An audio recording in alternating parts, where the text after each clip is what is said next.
hace 22 años funcionando, se ha dado en diferentes provincias como Buenos Aires, Córdoba, en Santa Fe, en Corrientes, en Jujuy, en Salta, en Tucumán. El año pasado estuvimos en Río Gallegos, que fue donde fue presentado el proyecto por parte del delegado de la provincia, Esteban Fochesato, para que nosotros fuéramos la sede, y por votación de las diferentes sedes quedamos elegidos nosotros ante el Consejo. Hemos invitado a los países de la República Oriental del Uruguay, va a participar gente de Chile, gente de Brasil y posiblemente vengan de Costa Rica un participante.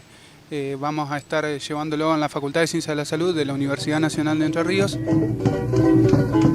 Lo que tenemos planeado para este encuentro es que el día domingo, el día 16, vamos a estar recibiendo a todas las delegaciones durante todo el día.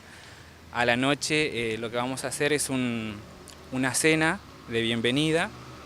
El día lunes ya comienzan las actividades propiamente dichas con el acto protocolar en el nuevo auditorio municipal en Carlos María Celsi a partir de las 9:30 de la mañana, y por la tarde ya en la facultad con las actividades curriculares de exposición de trabajos libres.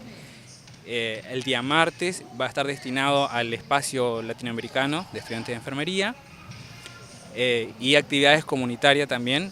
Y el día miércoles es un día libre que se elige para promocionar la provincia de manera turística, y lo que es jueves y viernes son las disertaciones de los chicos de trabajos que entran en competencia, es decir, en 3 categorías diferentes: procesos de atención de enfermería, monografías y trabajo de investigación científica. Durante la noche del viernes, como para ir cerrando, se hace la elección de rey, reina y mariposón, porque justo coincide 21 de septiembre, Día del Estudiante, y el día sábado se entregarán los premios, certificados, y ya estaríamos dando cierre a lo que ha sido el evento. Más que nada comentarles sobre la actividad que se va a hacer en la ciudad el día 18, que es una actividad comunitaria con la toma de presión en los distintos puestos de la ciudad.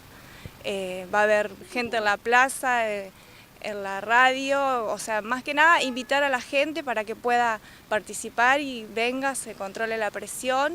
Y bueno, también comentarles de que va a haber estudiantes de distintas provincias en los puestos, no van a ser solamente de la ciudad en sí. Y bueno, invitarlos más que nada. Desde el 96 que no se realiza acá, esta sería la segunda vez. En el 96 se hizo el encuentro acá en Entre Ríos y esta es la segunda vez, y estamos trabajando a full con los chicos para poder llevar adelante esto, que va a ser una fiesta, creo yo, para los estudiantes, muy importante para la profesión, porque saber que desde que los chicos son alumnos ya empiezan a trabajar en trabajo de investigación, empiezan a reunirse, a trabajar en grupo, tirar opiniones, hacer debate, es muy importante para nosotros. Y bueno, yo como presidente y con obviamente con mi equipo, hemos convocado a todas las provincias del país. Estamos esperando al menos que vengan entre 10 y 16 provincias. Y es un orgullo para nosotros estar trabajando por esto y incentivar a la gente que viene para que siga trabajando para que esto no se corte.